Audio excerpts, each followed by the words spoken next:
Hello नमस्कार दोस्तों। उम्मीद है कि आप लोग बहुत बढ़िया से पढ़ाई कर रहे होंगे।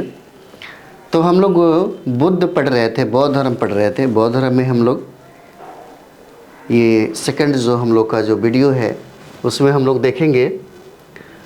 देखिए, नास्तिक संप्रदाय में दो चीज़ें हैं, बुद्ध और जैन। सबसे ज़्यादा प्रश्न आता है। उसके बाद कुछ संप्रदाय है जिसके संस्थापक आपसे बार बार पूछे जाते हैं। यहाँ से एक भी प्रश्न आपसे नहीं छूटने वाला है अगर अच्छा से कर ले तो। देखिए, बुद्ध के पूर्व अन्य धार्मिक संप्रदाय भी थे भारत में, है ना। पूछा जाता है कि आजीवक संप्रदाय के संस्थापक कौन है।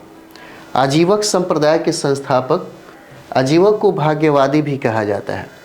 तो आजीवक संप्रदाय के जो संस्थापक है मखली गोशाल हो जाते हैं।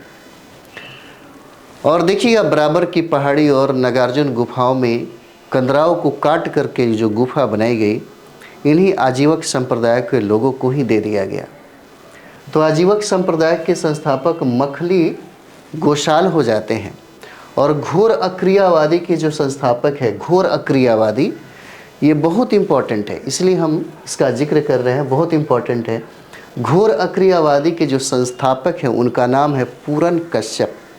ठीक है, क्या नाम है? पूरन कश्यप नाम हो जाता है। उच्छेदवादी, जिसको भौतिकवादी भी कहा जाता है, उच्छेदवादी भौतिकवादी भी कहा जाता है, इसके संस्थापक अजीत केस कम्बलीन हो जाते हैं। अजीत केस कम्बलीन हो जाएंगे। उसके बाद है एक नित्यवादी के संस्थापक कौन है? नित्यवादी के संस्थापक, देखिए, नित्यवादी के संस्थापक पकुद कचायन हो जाते हैं। पकुद कचायन हो जाते हैं।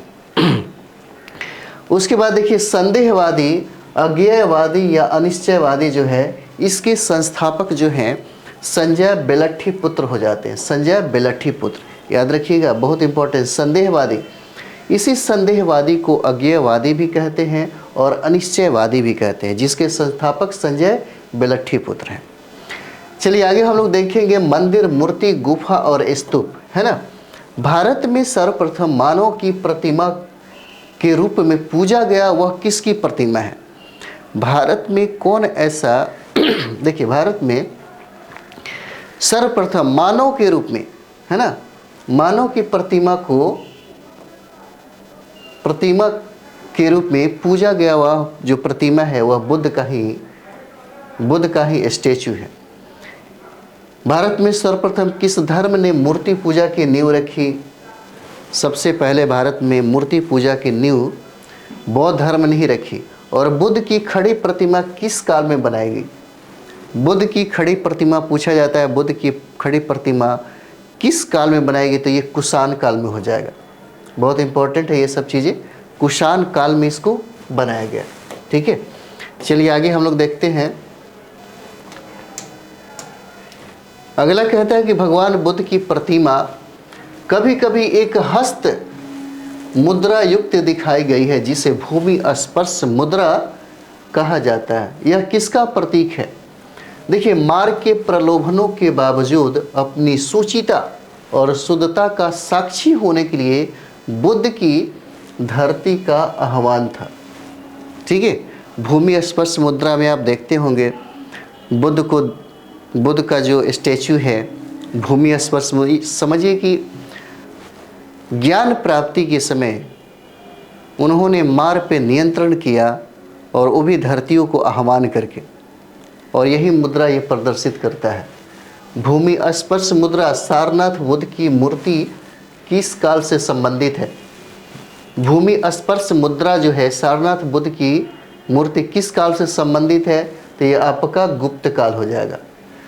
ठीक है, गुप्त काल हो जाता है। उसके बाद देखेंगे, आंध्र प्रदेश अवस्थित नागार्जुन कोंडा स्तूप किस लिए विख्यात है? आंध्र प्रदेश अवस्थित नागार्जुन कोंडा स्तूप किस लिए विख्यात है? तो बौद्ध मठ के लिए विख्यात हो जाता है। बौद्ध मठ के लिए विख्यात है ना। नागार्जुन कोंडा जो स्तूप है किसके लिए? तो बौद्ध मठ के लिए है। देखिए, प्रख्यात अजंता गुफाएं कहाँ अवस्थित है? अजंता गुफाएं ये आपको पश्चिमी घाट में है। अजंता जो गुफाएं है पश्चिमी घाट में है। और तिब्बत में बौद्ध धर्म के प्रचार प्रसार का श्रेय किस विश्वविद्यालय को जाता है?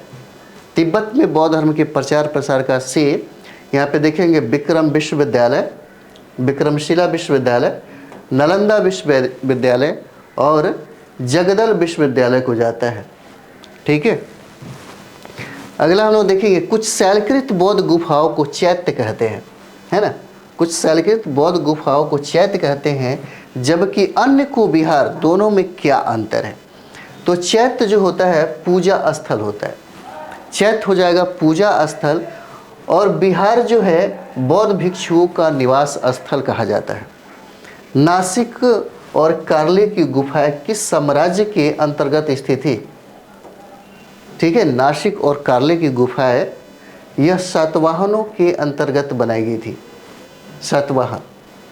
उसके बाद हम लोग यहाँ पे देखेंगे गौतम बुद्ध की प्राचीन मूर्तियाँ किस शैली में निर्मित की गई है। पूछा जाता है गौतम बुद्ध की प्राचीन मूर्तियाँ किस शैली में निर्मित किया गया है, तो मथुरा एवं गंधार कला में, मथुरा एवं गंधार शैली में इसको बनाया गया। अगला पॉइंट हम लोग देखें,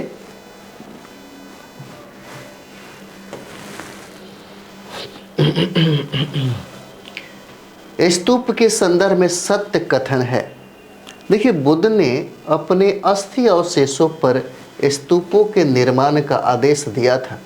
स्तूपों के निर्माण की प्रथा प्राक बौद्ध काल में थी। जैन स्तूप, देखिए स्तूप उनको कहते हैं जो बौद्ध, जैसे गौतम बुद्ध की मृत्यु के बाद उनके अवशेष 8 भागों में अलग अलग बांट दिए गए, और उसी को हम लोग स्तूप भी बोलते हैं। जैन धर्मावलंबियों ने प्रारंभिक काल में स्मारक के इस रूप का निर्माण किया था। जैन धर्मावलंबियों ने कहता कि प्रारंभिक काल में स्मारक के रूप में इसका निर्माण किया था। दक्षिण भारत में स्थित स्तूप अवशेषों में से किस स्तूप में दशरथ जातक का शिल्पांकन प्राप्त होता है? तो यहाँ पे देखिए नागार्जुन कोंडा स्तूप में इसका वर्णन मिलता है। अगला कहता है कि किस स्थान से कपिलवस्तु महाविहारे अंकित सील प्राप्त हुई है ना। किस स्थान से कपिलवस्तु महाविहार अंकित सील प्राप्त हुआ है? तो पिपरहवा से इसको प्राप्त किया गया। पिपरहवा। किस शासक ने सर्वप्रथम भगवान बुद्ध की मानव कृति अपनी स्वर्ण मुद्रा में अंकित करवाया था? ये बहुत इंपॉर्टेंट है आपके लिए, बौद्ध में भी आई है। किस शासक ने सर्वप्रथम भगवान बुद्ध की मानव कृति अपनी स्वर्ण मुद्रा यानी कि सोने के सिक्के पर अंकित करवाई? तो ये कनिष्क प्रथम हो जाते हैं। ठीक है, कनिष्क प्रथम हो जाएंगे। आगे हम लोग देखें, इसमें आगे देखिए, कहता है कि महापरिनिर्वाण मंदिर कहाँ पर अवस्थित है? महापरिनिर्वाण मंदिर कहाँ पर अवस्थित है? कुशीनगर में हो जाता है। कुशीनगर में ही, कुशीनारा में ही, जो गोरखपुर के क्षेत्र हैं, यहीं पे महात्मा बुद्ध की महापरिनिर्वाण हो जाती है। बोध गया में महाबोधि मंदिर क्यों बनवाया गया था? क्योंकि महात्मा बुद्ध को यहाँ ज्ञान प्राप्त हुआ था। ठीक है, बुद्ध की प्राचीनतम प्रतिमा किस शैली में प्राप्त होती है? तो ये गांधार शैली में प्राप्त होती है। ठीक है, किस वास्तुकला में मुख्य रूप से चैत्य, विहार, स्तूप और स्तंभ होते हैं? तो ये बौद्ध हो जाएगा। वह कौन सा बौद्ध तीर्थ स्थान है जहाँ से दांत का मंदिर पाया गया है ना? तो ये श्रीलंका हो जाता है। श्रीलंका से गौतम बुद्ध के शारीरिक अवशेषों पर शाक्यों ने स्तूप बनवाया था, जिसका पुरातात्विक साक्ष्य प्राप्त होता है कहाँ से? पिपरहवा से प्राप्त होता है। ठीक है, ये आपको पिपरहवा से प्राप्त होता है। बोधिसत्व पद्म पानी का चित्र सर्वाधिक प्रसिद्ध और प्रायः चित्रित चित्रकारी किस गुफा से प्राप्त होती है? तो ये अजंता के गुफाओं से प्राप्त होती है, बोधिसत्व पद्म पानी का। हीनयान अवस्था का विशालतम एवं सर्वाधिक विकसित शैलकृत चैत्य गृह कहाँ पाया गया है? किसका? तो हीनयान अवस्था का, और ये आपको कार्ले में मिलेगा। कहता है कि किस शैलकृत गुफा में 11 सिरों के बोधिसत्व का अंकन प्राप्त हुआ है? 11 सिरों वाले बुद्ध का, ये कन्हेरी से प्राप्त होता है। ठीक है, ये कहाँ से प्राप्त होता है? कन्हेरी से प्राप्त हो जाता है। अगला देखेंगे हम लोग, बौद्ध संरचना धमेक स्तूप। कहता है कि बौद्ध संरचना जो धमेक स्तूप है कहाँ पाई गई? यह आपको सारनाथ में अवस्थित है। बोरोबुदुर बौद्ध मंदिर कहाँ पर स्थित है? बोरोबुदुर बौद्ध मंदिर कहाँ पर स्थित है? यह जावा में स्थित है, इंडोनेशिया जावा में, जहाँ भगवान बुद्ध ने अपना पहला उपदेश दिया था। उस स्मारक का नाम बताया और जिसे seat of the Holi Buddha भी कहा जाता है, धमेक स्तूप को कहा जाता है सारनाथ में। शुंग कला में बुद्ध को किससे चिन्हांकित किया जाता है? शुंग कला में बुद्ध को किससे चिन्हांकित किया जाता था? छत्र, चरण चिन्ह, धर्म चक्र और बोधि वृक्ष से किया जाता था उस समय। ठीक है, आगे हम लोग देखेंगे स्मारकों में हीनयान कालक्रम का सबसे विस्तृत एवं विकसित चैत्यगृह कौन सा है? ये आपको कार्ले हो जाएगा। स्मारकों में हीनयान कालक्रम का सबसे विस्तृत और विकसित जो चैत्यगृह है ये कार्ले का चैत्यगृह हो जाता है। अगला देखेंगे, बौद्ध स्थल वैशाली और नालंदा किस राज्य में स्थित है? बौद्ध स्थल वैशाली और नालंदा किस राज्य में स्थित है? यह आपका बिहार हो जाता है। स्तूप शब्द गौतम बुद्ध के जीवन की किस घटना से संबंधित है? तो यह मृत्यु से संबंधित हो जाता है। किस स्मारक से गौतम बुद्ध ने दुनिया के लिए बौद्ध धर्म के अपने दिव्य ज्ञान का प्रचार किया था? महाबोधि मंदिर स्तूप समूह के लिए किया था। करदांग मठ किस राज्य में है? करदांग मठ पूछा जा सकता है किस राज्य में स्थित है? तो यह आपके हिमाचल प्रदेश में हो जाता है, हिमाचल प्रदेश में। आगे देखते हैं हम लोग, कौन से बौद्ध स्तूप उत्तर प्रदेश राज्यों में पाए जाते हैं?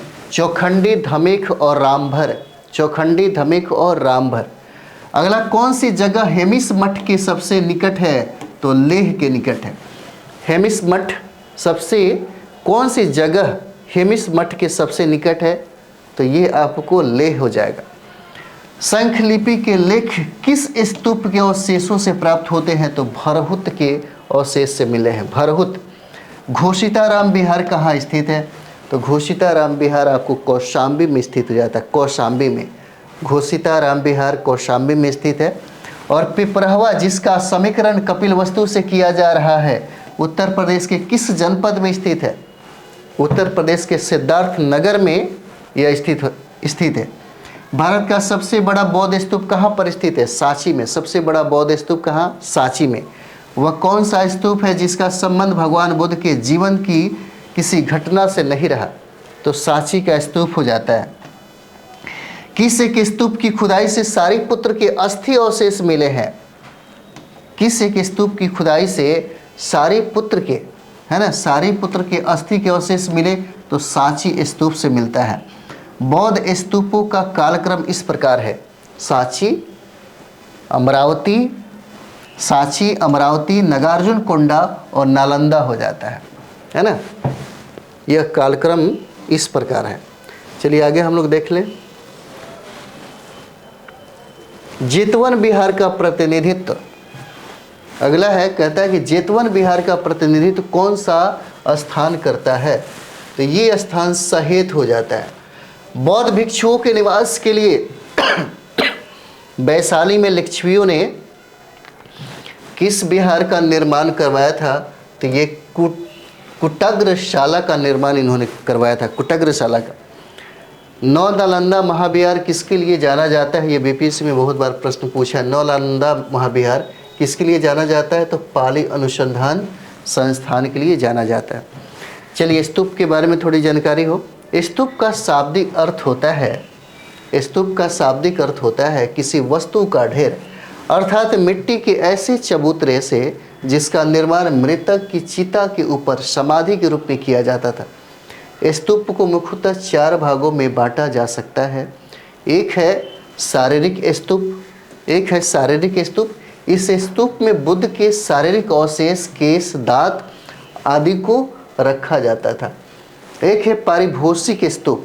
इस स्तूप में महात्मा बुद्ध द्वारा उपयोग की गई वस्तुएं जैसे भिक्षा पात्र, पादुका, चीवर, संघाटी आदि को रखा जाता था। एक है उदीसिका स्तूप। इस स्तूप का संबंध बुद्ध के जीवन से जुड़ी घटनाओं की स्मृति से जुड़े स्थानों से है। एक है पूजार्थक स्तूप। इस स्तूप का निर्माण भगवान बुद्ध के पूजा के लिए भगवान धनवान व्यक्तियों द्वारा कराया जाता था, है ना। आगे देखिए,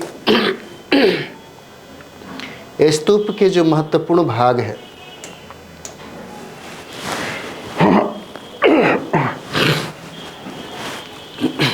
स्तूप के महत्वपूर्ण भाग हो जाते हैं। वेदिका, जिसको रेलिंग बोलते हैं, इसका निर्माण स्तूप के बाहरी हिस्से में स्तूप की सुरक्षा के लिए किया जाता था। उसके बाद मेघी है, जिसको कुर्सी बोलते हैं। मेघी पर ही स्तूप का मुख्य हिस्सा निर्मित होता था। अंड, यह स्तूप का अर्धगोलाकार हिस्सा था, अर्धगोलाकार हिस्सा होता था।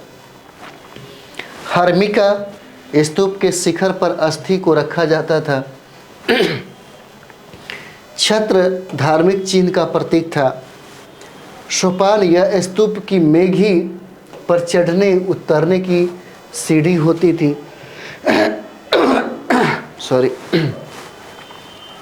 ठीक है, यह स्तूप की मेघी पर चढ़ने उतरने की सीढ़ी होती थी।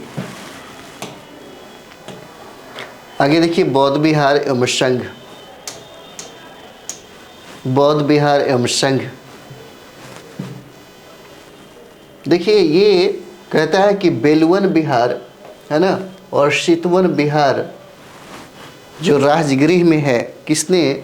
महात्मा बुद्ध को दिया था, है ना। तो ये आपके बिंबिसार हो जाते हैं। बिंबिसार ने बेलवन और चितवन विहार का निर्माण करवाया जो राजगृह में है।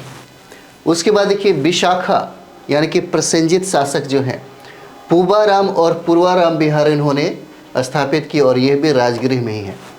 अनाथ पिंडक, जिसको सुद्दत बोलते हैं हम लोग, जेतवन विहार का निर्माण करवाया, जेतवन का, जो श्रावस्ती में है, और इसे भी उन्होंने बुद्ध को ही दिया। न्यग्रोध और मल्लिका, न्यग्रोध और मल्लिका, और इसी के नाम से उन्होंने बिहार का भी निर्माण करवाया, और यह जो स्थान है श्रावस्ती में है। श्रेष्ठी घोषित उदयन जो शासक था, श्रेष्ठी घोषित उदयन, घोषिताराम विहार, पावरिया आम्र विहार का निर्माण करवाया, और यह कौशाम्बी में स्थित है। आम्रपाली ने आम्रपालीवन का निर्माण करवाया जो वैशाली में है। ठीक है, अब हम लोग देखेंगे प्राचीन स्मारक और संबंध मुख्य विशेषताएं क्या है। जैसे सांची स्तूप के बारे में देखें तो सांची स्तूप देखिए सारिपुत्र तथा मोदगलायन के अस्थि अवशेष यहाँ से प्राप्त होते हैं। सांची से बुद्ध का नहीं मिलता। सांची स्तूप जो है सारिपुत्र तथा मोदगलायन के अस्थि अवशेष मिले हैं। उसके बाद हम लोग देखेंगे नालंदा सबसे ऊंचा बौद्ध स्मारक है। उसके बाद जुन्नार देखेंगे, जुन्नार में वर्तुल विन्यास वाला चैत्यागृह है। उसके बाद एलोरा देखेंगे, एलोरा में हिंदू, बौद्ध एवं जैन धर्मों का प्रतिनिधित्व देखने को मिलेगा एलोरा में।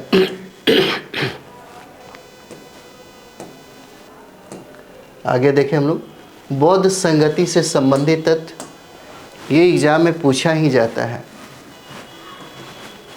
ये जो पॉइंट है आपका बहुत ही VVI है, बहुत इंपॉर्टेंट है। बौद्ध संगति से संबंधित जो तथ्य है बहुत इंपॉर्टेंट है। प्रथम बौद्ध संगति के समय ही बुद्ध के उपदेशों को आनंद ने सुत्त पिटक में और उपाली ने विनय पिटक के नाम से संकलित किया था। पूछा जाता है सुत्त पिटक का रचना किसने किया, विनय पिटक की रचना किसने किया। तो द्वितीय बौद्ध संगति के समय ही बौद्ध भिक्षुओं में मतभेद के कारण बौद्ध संघ अस्थाविर और महासांगिक में विभाजित हो गया था। यह द्वितीय जो संगति हुआ था उस समय की बात है। उसके बाद तृतीय बौद्ध संगति के समय मोगली पुत्तीस ने अभिधम पिटक का संकलन किया तथा कथा वत्थु नामक ग्रंथ का संकलन भी किया। चतुर्थ बौद्ध संगति के समय बौद्ध संघ हीनयान और महायान संप्रदाय में विभक्त हो गया। हीनयानी स्थविरवादी तथा महायानी ही महासंघिका कहलाए। ये बहुत इंपॉर्टेंट है आप लोगों के लिए। चलिए अगला देखेंगे हम लोग यहाँ पे बौद्ध संगीतिया। प्रथम बौद्ध संगीति जो है, प्रथम बौद्ध संगीति वह सप्तपर्णी गुफा में हुआ था। सप्तपर्णी गुफा जो है वो राजगीर में है। सप्तपर्णी गुफा में हुआ था और उस समय अगर कालखंड अगर काल पूछ दे तो 483 ईसा पूर्व में यह हुआ था। उस समय कौन शासक थे? तो अजातशत्रु उस समय राजा थे। और यह प्रथम जो बौद्ध संगीति है इसका अध्यक्षता महाकश्यप ने किया था। इसकी अध्यक्षता महाकश्यप ने किया था और इसके जो शासक थे अजातशत्रु थे।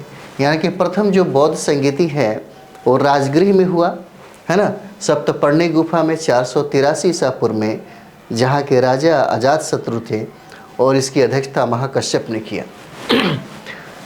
दूसरा जो बौद्ध संगीति है, दूसरा बौद्ध संगीति आपको वैशाली में होता है और वैशाली 383 ईसा पूर्व में होता है। इसके अध्यक्ष सब्बाकामी है ना, या सबकमीर भी कहा जाता है या सर्वकामी भी कहते हैं। और उस समय शासक कालाशोक थे। उस समय शासक कौन थे? कालाशोक थे। ये द्वितीय जो बौद्ध संगीति है। और देखिए प्रथम जो है इस समय जो सम्राट थे हर्यक वंश से थे, है ना, हर्यक वंश से थे। और द्वितीय का जो शासक थे ये शिशुनाग के थे, शिशुनाग, ठीक है। और तीसरा जो है ये मौर्य हो जाते हैं। तो ये देखिएगा द्वितीय जो बौद्ध संगीति 383 ईसा पूर्व में होती है, उसके अध्यक्ष जो है सबकमीर होते हैं और शासक जो हैं वो कालाशोक हैं। तृतीय बौद्ध संगीति जो बहुत बार पूछा गया है, तृतीय बौद्ध संगीति 247 ईसा पूर्व में होता है, 247 ईसा पूर्व में, और यह पाटलिपुत्र में होता है, ठीक है। इसकी अध्यक्षता मुगली पुत्तीस करते हैं और उस समय जो सम्राट है अशोक सम्राट है। चौथा हम लोग देखेंगे चतुर्थ बौद्ध जो संगति है यह कुंडल वन कश्मीर में हुआ था। ईसा के प्रथम शताब्दी में इसका आयोजन किया गया, संगति किया गया। और इस समय वसुमित्र इसके अध्यक्ष थे और अश्वघोष जो थे वो इस समय उपाध्यक्ष थे। और उस समय जो सम्राट, उस समय जो राजा था उसका नाम कनिष्क था, ठीक है। कनिष्क ने ही चतुर्थ बौद्ध संगीति का आयोजन कुंडल वन के कश्मीर में किया और ईसा के प्रथम शताब्दी वो कालखंड था।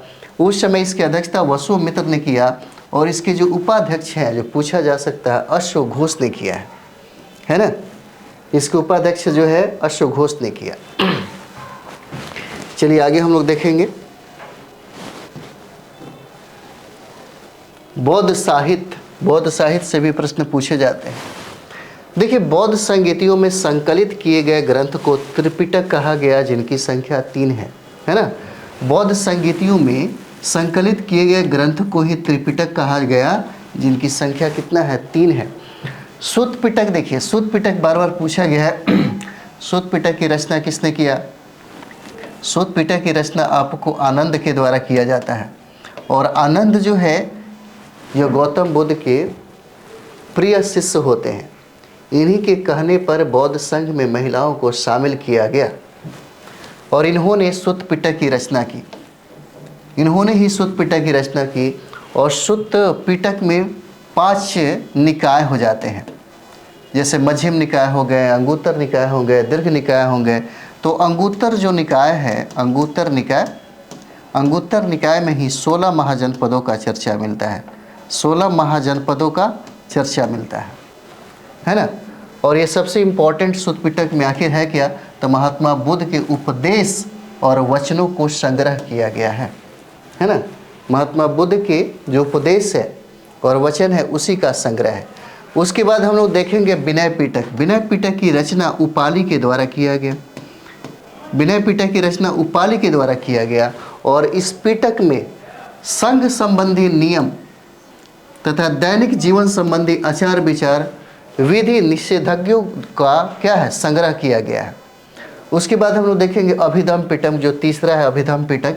इस पिटक में बौद्ध धर्म के दार्शनिक सिद्धांतों का संग्रह मिलता है ना। अभिधम्म पिटक में क्या है? दार्शनिक सिद्धांतों का संग्रह है। सुत्त पिटक में हम लोग देखा बुद्ध के उपदेश और वचन का संग्रह मिलेगा। द्वितीय में संघ संबंधी नियम और कानून मिलेंगे। दैनिक जीवन संबंधी आचार विचार जो है यही सब मिलेगा। और अभिधम्म पिटक में बौद्ध धर्म के दार्शनिक सिद्धांतों का संग्रह है। ठीक है। महायान शाखा का साहित्य किस भाषा में लिखा गया? महायान शाखा का ये संस्कृत में लिखा गया है। महेंद्र वर्मन द्वारा रचित मत विलास प्रहसन में किस संप्रदाय का उल्लेख किया गया है? तो बौद्धों एवं कपालिकों का इसमें उल्लेख मिलता है। ठीक है। सर एडविन अर्नोल्ड की पुस्तक द लाइट ऑफ एशिया किस पुस्तक पर आधारित है? तो ये ललित बिस्तर हो जाता है, जो बहुत ही VVI है ना, ललित बिस्तर हो जाएगा। सर एडविन अर्नोल्ड की पुस्तक द लाइट ऑफ एशिया किस पुस्तक पर आधारित है? तो ललित बिस्तर हो जाएगा। ठीक है।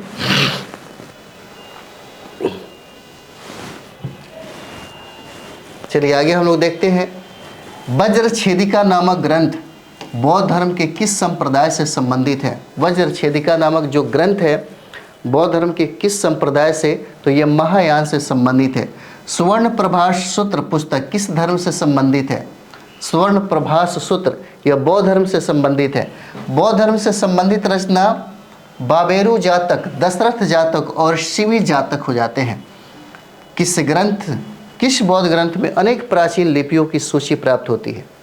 तो ये आपके ललित बिस्तर हो जाते हैं। ललित बिस्तर से महायान संप्रदाय का सर्वाधिक महत्वपूर्ण ग्रंथ कौन सा है? प्रज्ञापारमिता हो जाता है। प्रज्ञापारमिता हो जाता है। तो ये यहाँ तक तो एक और वीडियो आपके पास मिलेगा और उसमें एकदम टोटल समाप्त हो जाता है। ठीक है। तो आप लोग अच्छे से करिए, क्योंकि यहाँ से जितने भी फैक्ट हैं एग्ज़ाम में यहीं से प्रश्न पूछता है, ये नहीं कि बहुत बाहर से पूछेगा। अगर इसको अच्छे से आप रिवाइज कर लेते हैं तो आपका यहीं से काम चल जाता है। ठीक है। बहुत मतलब अच्छा जो फैक्ट है उसी का कलेक्शन किया गया है। तो चलिए हम लोग अगले वीडियो में इसको समाप्त करेंगे। ठीक है। तब तक आप लोग पढ़िए। जय हिंद, जय भारत आपको।